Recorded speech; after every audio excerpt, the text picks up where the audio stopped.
Cinema शौकीन सबका स्वागत करता है। आज हम बात करने वाले हैं द ग्रे मैन के बारे में। ये कहानी है एक CIA एजेंट की जिसका नाम है कोर्ट जेंट्री, लेकिन सारे लोग उसे सियारा 6 के नाम से जानते हैं क्योंकि वो CIA के सियारा प्रोग्राम का मेंबर है। लेकिन जब सियारा 6 को इनकी सच्चाई पता लगती है तब से सबके लिए परेशानियां बढ़ने लगती हैं। कहानी की शुरुआत होती है और हमारे सामने एक जेल का दृश्य आता है और समय होता है 2003 का। तभी यहाँ पर हम एक CIA ऑफिसर को देखते हैं जिसका नाम है डोनाल्ड फिचरॉय और वो अभी एक कैदी से मिलने आया है जिसपे मर्डर का चार्ज लगा है। इसीलिए फिचरॉय इससे कहता है कि तुम्हारी सजा बहुत ही लंबी है और जब तक तुम्हारी सजा पूरी होगी तब तक तुम बूढ़े हो चुके होगे। लेकिन मैं जानता हूँ कि तुम कितना काबिल हो और तुम्हारे जैसा काबिल लोग की यहाँ पे जगह नहीं है। तुम्हें बाहर होना चाहिए। इसीलिए अगर तुम मेरी बात मानो तो मैं तुम्हें यहाँ से बाहर निकलवा सकता हूँ और तुम अभी के अभी बाहर निकल सकते हो, वो भी मेरे साथ। तब इन बातों को सुनने के बाद ये आदमी कहता है कि आखिर तुम ये मेहरबानी मुझ पे क्यों करोगे। तब फिचरॉय कहता है कि मैं चाहता हूँ कि तुम CIA के लिए काम करो। CIA का एक प्रोग्राम है जिसका नाम है सियारा और हम उसमें तुम्हें हायर करना चाहते हैं और तुम्हारा काम होगा दुनिया के सबसे खतरनाक कातिलों को मारना। तुम हमारे लिए उन्हें मारोगे और CIA तुम्हारा ख्याल रखेगी। हम हर वक्त तुम्हारे साथ होंगे और तुम्हारा कोई बाल भी बाका नहीं कर पाएगा। तब इन सारी बातों को सुनने के बाद ये आदमी भी मान जाता है और सियारा प्रोग्राम में शामिल हो जाता है और देखते ही देखते 18 सालों का वक्त बीत जाता है और हमारे सामने 2021 का दृश्य आता है और ये जगह होती है बैंकॉक। और यहीं पर हम इस आदमी को देखते हैं जिसे अब सारे लोग सियारा 6 कहते हैं और 6 बैंकॉक में एक आदमी को मारने आया है, इसीलिए वो एक क्लब में होता है। तभी उसके सामने एक CIA एजेंट आती है जिसका नाम है डैनी मिरांडा और मिरांडा इसे यहाँ पे एक प्लास्टिक की गन देती है जिसकी मदद से 6 एक दरवाजा खोलता है और वो जैसे ही कमरे के अंदर जाता है उसे अंदर एक बॉक्स मिलता है जिसके अंदर एक बंदूक होती है। तभी CIA वाले कांटेक्ट करते हैं 6 से और यहीं पर हम CIA के एक ऑफिसर को देखते हैं जिसका नाम है डैनी कारमाइकल और वो 6 को कहता है कि तुम्हें इस आदमी को कैसे भी मारना है क्योंकि ये नेशनल सिक्योरिटी के सीक्रेट्स जो है लीक करने वाला है जिससे हम खतरे में आ सकते हैं। इसीलिए अब 6 भी तैयार हो जाता है। वो अपनी बंदूक निकालता है और वो उस आदमी का इंतजार करने लगता है। तभी हम उस आदमी को देखते हैं और अब 6 भी उसका पीछा कर रहा है और देखते ही देखते वो आदमी 6 के निशाने पे आ जाता है और अब 6 गोली चलाने ही वाला होता है। तभी उसके सामने एक बच्चा आ जाता है, इसीलिए 6 रुक जाता है। लेकिन डैनी उसे बार बार कहता है कि बच्चे की फिक्र मत करो, तुम बस गोली चलाओ क्योंकि वो आदमी बहुत खतरनाक है। लेकिन 6 किसी भी बच्चे को नहीं मारना चाहता, इसीलिए वो रुक जाता है। तब डैनी उस पर गुस्सा हो जाता है लेकिन 6 कहता है कि मैं उसे मार दूंगा और इतना कहने के बाद वो यहाँ का अलार्म बजा देता है जिससे सारे लोग अस्त व्यस्त हो जाते हैं और 6 अब इस आदमी का पीछा करने लगता है। फिर वो एक एक करके इनके लोगों को मारता है और इस काम में मिरांडा भी उसकी मदद करती है। तभी वो आदमी इन्हें देख लेता है और वो समझ जाता है कि ये लोग उसे मारने वाले हैं, इसीलिए वो सामने के टूटे हुए कांच से नीचे कूद जाता है। लेकिन अब 6 भी उसके पीछे कूदता है और देखते ही देखते इन दोनों के बीच घमासान लड़ाई होने लगती है और ये दोनों बहुत ही बेहतरीन तरीके से लड़ते हैं और इनको लड़ता हुआ देख करके हमें पता लगता है कि दूसरा आदमी भी एक ट्रेंड कातिल है। लेकिन 6 उसे बहुत ही जल्दी पछाड़ देता है। तब वो आदमी कहता है कि तुम्हें पता है कि मैं कौन हूँ। तब 6 कहता है कि नहीं। तब वो कहता है कि हम दोनों एक ही प्रोग्राम के लिए काम करते हैं, मैं सियारा 4 हूँ और तुम सियारा 6 हो और तुम्हें ये बात मालूम होनी चाहिए कि आखिर वो लोग मुझे क्यों मरवा रहे हैं क्योंकि मेरे पास कुछ ऐसा है जिससे उनकी सच्चाई सामने आ जाएगी और वो दिन दूर नहीं जब वो तुम्हें भी मरवा देंगे। मुझे अपनी मौत का गम नहीं है लेकिन मैं चाहता हूँ कि तुम इन बातों को समझो कि आखिर CIA में क्या हो रहा है। और इतना कहने के बाद वो अपना लॉकेट देता है और कहता है कि ये सारे लोग इसी लॉकेट के पीछे हैं लेकिन मैं चाहता हूँ कि तुम ये अपने पास रखो, तभी तुम्हें सच्चाई का पता लगेगा। और इतना कहने के बाद वो लॉकेट देता है और 4 की यहीं पे मृत्यु हो जाती है। लेकिन अब 6 इस लॉकेट को लेकर के निकल जाता है। तभी यहाँ पे मिरांडा आती है और वो देखती है कि 6 ने इसे मार दिया है, इसीलिए वो डैनी को तस्वीर भेजती है। फिर डैनी अपने लोगों को भेजता है और वो सारे आकर के 4 की तलाशी लेने लगते हैं लेकिन उन्हें यहाँ पे ये लॉकेट नहीं मिलता, इसीलिए सब परेशान हो जाते हैं। और जैसे ही डैनी को ये बात पता लगती है वो समझ जाता है कि वो लॉकेट 6 के पास है और 6 ने उन्हें धोखा दे दिया है। तब हमें पता लगता है कि CIA कभी भी यहाँ पे 6 को नहीं भेजना चाहती थी, वो किसी और को भेजना चाहते थे 4 को मारने के लिए क्योंकि उन्हें पता है कि 6 कितना सरफिरा आदमी है और सियारा प्रोग्राम में सारे के सारे सरफिरे भरे पड़े हैं। इसीलिए अब डैनी कॉल करता है 6 को और कहता है कि तुम्हें उस आदमी के पास से कुछ मिला।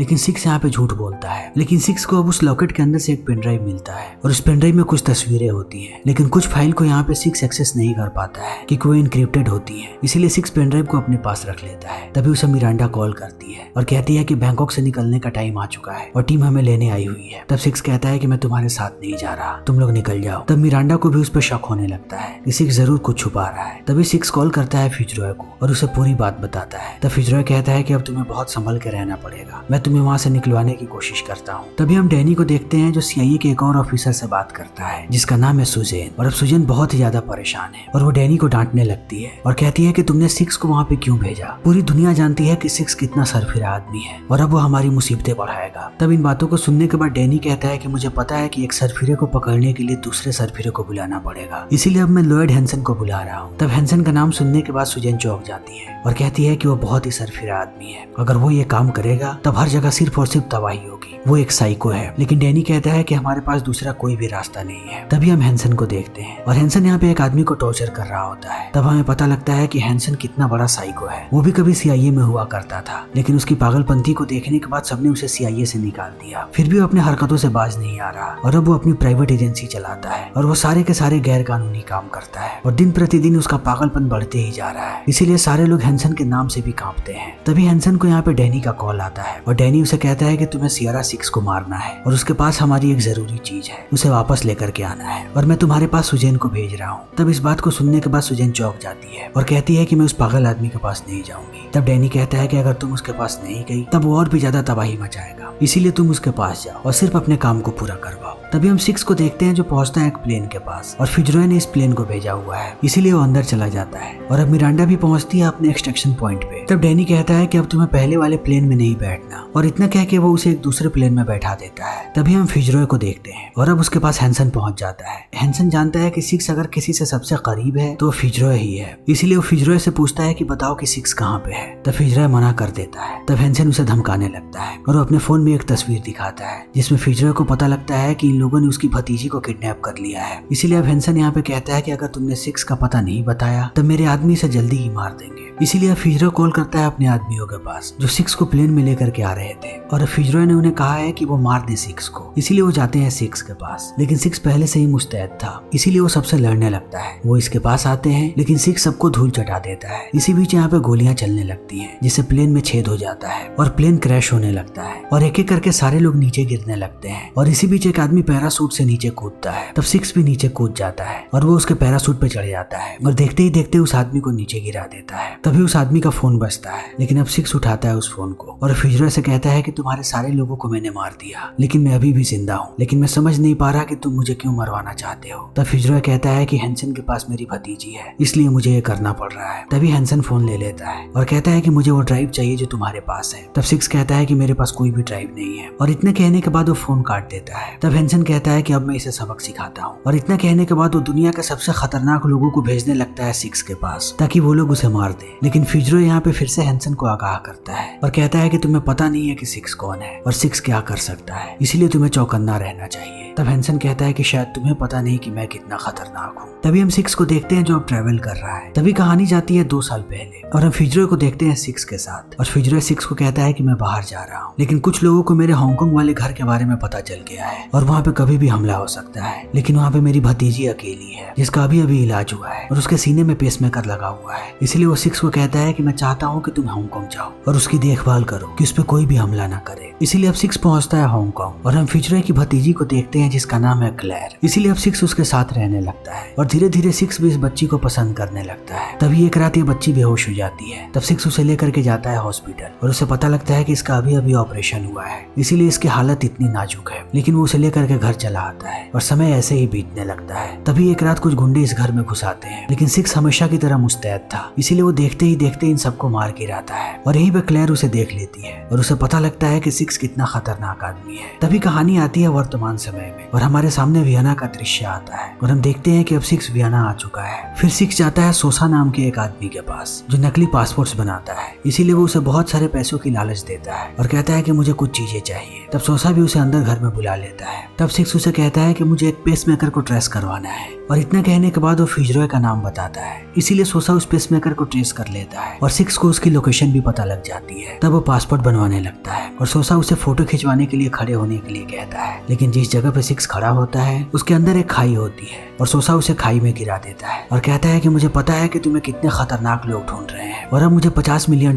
मिलेंगे तुम्हारे बदले। इसीलिए वो कॉल कर देता है हैंसन को, लेकिन अब सिक्स भी अपनी तैयारी कर रहा है कि वो कैसे यहाँ से बाहर निकलेगा। तभी हम मिरांडा को देखते हैं जो बर्लिन पहुंच गई है और अब डेनी उससे पूछताछ कर रहा है और वो उस पर आरोप लगा रहा है कि वो भी सिक्स के साथ मिली हुई थी। लेकिन डेनी को पता नहीं है कि सिक्स कितना खतरनाक आदमी है और उसे सियरा प्रोग्राम के बारे में भी उतना पता नहीं है। इसीलिए वो मिरांडा से कहता है कि मुझे बताओ कि सियरा प्रोग्राम क्या है। तो मिरांडा कहती है कि तुम्हें पता भी नहीं है कि उस प्रोग्राम में कितने खतरनाक लोग हैं और वो ऐसे लोग हैं जो दुनिया के सबसे खतरनाक कातिलों को मारते हैं और वो अपने पीछे कोई भी सुराग नहीं छोड़ते। और इतना कहने के बाद हम मिरांडा यहाँ से निकल जाती है। तभी हम हेंसन को देखते हैं जो पहुंच गया है वियना और वो उस घर में जाता है जहाँ पे सिक्स है। तब सोसा यहाँ पे हेंसन से पैसे मांगता है, लेकिन उसे पता नहीं है कि हेंसन कितना सरफिरा है, इसीलिए हेंसन उसे गोली मार देता है। लेकिन जैसे ये लोग सिक्स के पास जाते हैं, सिक्स भी तैयार होता है, इसीलिए वो उस गड्ढे का कांच तोड़ने के लिए बहुत बड़ा ब्लास्ट करता है, जिससे सारे लोग अस्त व्यस्त हो जाते हैं और सिक्स इस चीज का फायदा उठाता है और एक एक करके सबको मारने लगता है। तब अंत में उसका मुकाबला होता है हेंसन के साथ और हेंसन उस पर बंदूक तान देता है और कहता है कि मुझे अभी के अभी बताओ कि वो ड्राइव कहाँ पे है। तब सिक्स कहता है कि मुझे पता नहीं और इतना कहने के बाद वो एक ग्रेनाइड नीचे गिरा देता है, इसीलिए दोनों अलग हो जाते हैं और सिक्स बाहर कूद जाता है। लेकिन जब वो फिर से भागने की कोशिश करता है तभी वहाँ पे हेंसन आके उस पर बंदूक तान देता है। लेकिन ऐन वक्त पे यहाँ पे मिरांडा आ जाती है और वो हेंसन को बेहोश कर देती है और सिक्स को अपने साथ चलने के लिए कहती है। लेकिन सिक्स जब मना करता है तब वो सिक्स को भी बेहोश करके अपने डिक्की में डाल देती है। लेकिन अब हेंसन पहुंच जाता है क्रोएशिया, जहाँ पर सुजन उस पर गुस्सा करती है। तब हेंसन कहता है कि अब मैं उसे कैसे भी पकड़ने वाला हूँ। तभी हम सिक्स को देखते हैं, जिससे मिरांडा पूछती है कि वो ड्राइव कहाँ पे है। तब वो कहता है कि मैंने उस ड्राइव को पराग भेज दिया है मार्गरेट के पास और वहाँ पर वो सुरक्षित है। तभी हम क्लेयर और फिजरोय को देखते हैं और इन दोनों को इन लोगों ने एक ही जगह पे रखा हुआ है। लेकिन जब ये लोग बैंकॉक का सीसीटीवी फुटेज देखते हैं तब उन्हें वहाँ पे सिक्स नजर आता है और इन्हें पता लगता है कि सिक्स ने उस ड्राइव को कोरियर किया था और यहाँ पे इन्हें पता लगता है कि ये ड्राइव पराग गया हुआ है। इसीलिए अब हेंसन टॉर्चर करने लगता है फिजरोय को और कहता है कि मुझे बताओ कि वो पराग में किसके पास जा सकता है। तभी सिक्स और मिरांडा पहुंचते हैं पराग और पराग में उनकी मुलाकात होती है मार्गरेट से और मार्गरेट बताती है कि उसके पास वो ड्राइव सेफ है और मार्गरेट ये भी बताती है कि वो 3 महीने में मरने वाली है क्योंकि उसे लास्ट स्टेज का कैंसर है। तब सिक्स पूछता है कि आखिर उस ड्राइव में क्या है। तो मार्गरेट उसे पूरी ड्राइव दिखाती है और बताती है कि डेनी बहुत दिनों से अपना काला व्यापार कर रहा है और वो सब कुछ इसलिए कर पा रहा है क्योंकि वो CIA में है और CIA में होने की वजह से उसके लिए सारा काम आसान हो चुका है। लेकिन अब वो सरकार की भी नहीं सुन रहा और वो अपने आप को दुनिया में सबसे बड़ा बनाना चाहता है और आज जितने भी बड़े बड़े क्राइम हो रहे हैं सब में डेनी का हाथ है। और सियरा 4 को ये सारी बातें पता लग गई थी, इसीलिए उसने पेनड्राइव में इन सारी बातों को रखा था और वो उसका पर्दाफाश करना चाहता था। लेकिन जैसे ही डेनी को ये बात पता लगी उसने तुम्हें भेजा उसे मारने के लिए और अभी इनकी बातें चल ही रही होती है। तभी हेंसन यहाँ पे दुनिया के सबसे बेहतरीन कातिलों को भेजता है और वो सब मार्गरेट के घर के बाहर चले आते हैं। तब मार्गरेट इन्हें भागने के लिए कहती है और वो अपने बुलेट प्रूफ गाड़ी की चाबी भी देती है। तब तक ये सारे लोग गोलियां चलाने लगते हैं और हेंसन इन सारी चीजों को देख रहा होता है, इसीलिए मिरांडा को ये लोग यहाँ से भगा देते हैं। लेकिन जैसे ही यहाँ पे एक बॉम्ब फूटता है तब इस चीज को देखने के बाद सिक्स मार्गरेट को कहता है कि हमें बेसमेंट में जाना चाहिए और ये दोनों बेसमेंट में जाने लगते हैं। लेकिन मार्गरेट यहाँ पे नीचे सिर्फ सिक्स को भेजती है और कहती है कि मेरी जिंदगी बहुत कम बची हुई है, लेकिन मैं चाहती हूँ कि तुम सुरक्षित रहो। और इतना कहने के बाद वो बेसमेंट का दरवाजा बंद कर देती है और इंतजार करने लगती है हेंसन के सारे लोगों का। फिर वो जैसे ही अंदर आते हैं वो अपने हाथ में पड़ा हुआ बॉम्ब फोड़ लेती है, इसीलिए हेंसन के लगभग लोग मारे जाते हैं और बेसमेंट के नीचे से सिक्स बाहर निकल जाता है। तब तक यहाँ पे पराग की पुलिस आ जाती है और वो सिक्स को गिरफ्तार कर लेते हैं। लेकिन हेंसन अपने सारे लोगों को कॉल करता है और कहता है कि आसपास में जितने भी कातिल हैं सबको लेकर के आओ यहाँ पे और सिक्स को मार गिराओ। लेकिन अब सिक्स पुलिस वालों को चकमा दे करके भाग रहा है। लेकिन थोड़ी देर के बाद पुलिस वाले उसे फिर से पकड़ लेते हैं और एक पार्क के पास उसके हाथों में हथकड़ी लगा करके बांध देते हैं। तब सिक्स समझ जाता है कि यहाँ पे हेंसन के लोग आने वाले हैं, इसीलिए वो पुलिस वालों को कहता है कि यहाँ के लोगों को यहाँ से भगाओ क्योंकि बहुत सारे मासूम लोग मारे जा सकते हैं।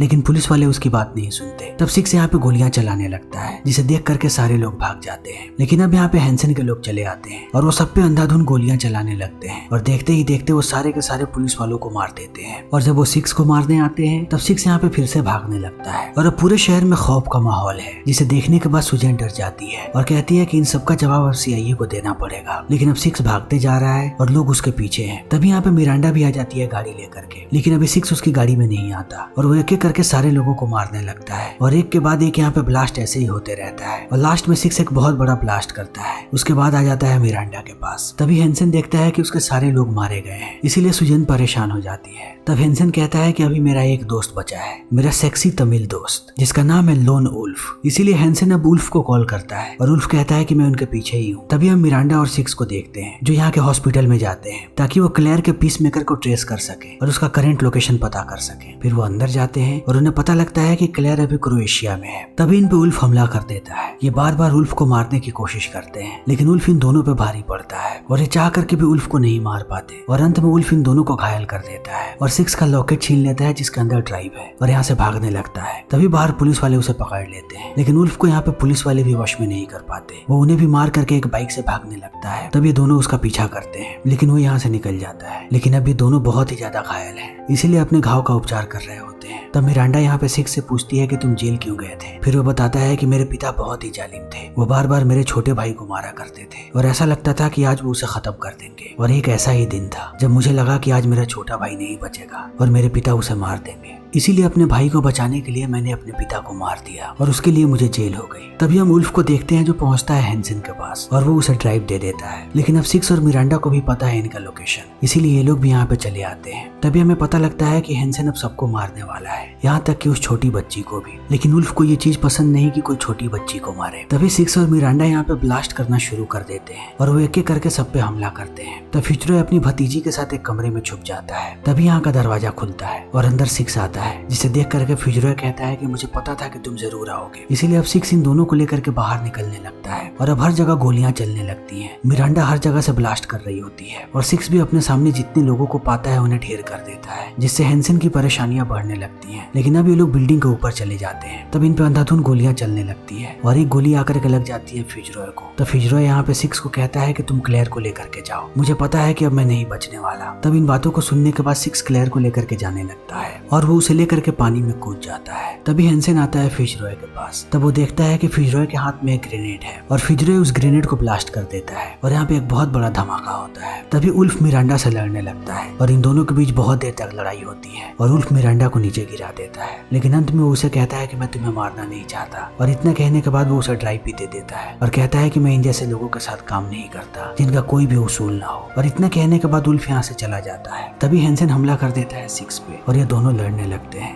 लेकिन क्लेयर आकर के हमला कर देती है हैंसन पे, इसीलिए हैंसन उस पे बंदूक तान करके ले जाता है भूल भुलैया में। लेकिन सिक्स यहाँ पे हैंसन का पीछा कर रहा होता है। इसीलिए जब ये लोग बीच में जाते हैं तब मिरांडा सिक्स से कहती है कि हैंसन मेरे निशाने पे है, मैं उसका काम तमाम कर सकती हूँ। लेकिन सिक्स कहता है कि नहीं, उसके पास क्लेयर है। तभी हैंसन यहाँ पे सिक्स से कहता है कि क्या हम मर्दों की तरह लड़ सकते हैं, आज इस बात का फैसला हो ही जाए कि कौन सबसे बेहतर है। तब इन बातों को सुनने के बाद यहाँ पे सिक्स अपने सारे हथियार फेंक देता है और हैंसन भी क्लेयर को छोड़ देता है और सिक्स मिरांडा को कहता है कि यहाँ से क्लेयर को लेकर के जाओ। फिर इन दोनों के बीच घमासान लड़ाई होने लगती है। कभी सिक्स हैंसन को मारता है तो कभी हैंसन सिक्स को मारता है। लेकिन जब जब हैंसन मार खाता है तब तब वो अपनी चालाकी दिखाता है और वो एक के बाद एक पैंतरेबाजी करने लगता है। लेकिन सिक्स भी उसका जम के मुकाबला करता है और एक वक्त के बाद सिक्स उसे मारने वाला होता है। तभी यहाँ पे सुजेन आकर के गोली मार देती है हैंसन को और सिक्स के पैर में भी गोली मारती है और कहती है कि मैं इन सारी चीजों को संभाल सकती हूँ। यहाँ पे जो कुछ भी हुआ है वो सारा का सारा इल्जाम जाएगा हैंसन पे, लेकिन तुम्हें जेल जाना पड़ेगा, लेकिन मैं तुम्हें वहां से निकालूंगी, लेकिन सिर्फ किसी मिशन पे जाने के लिए। और सिक्स भी मान जाता है। इसीलिए यहाँ पे पुलिस वाले चले आते हैं और वो सिक्स को लेकर के चले जाते हैं और मिरांडा को भी गिरफ्तार कर लिया जाता है और सुजेन उस ड्राइव को लेकर के चली जाती है। फिर यहाँ पे CIA की इंक्वायरी बैठती है जिसमें सुजेन, डेनी और मिरांडा होते हैं। लेकिन किसी पे कोई भी चार्ज नहीं लगता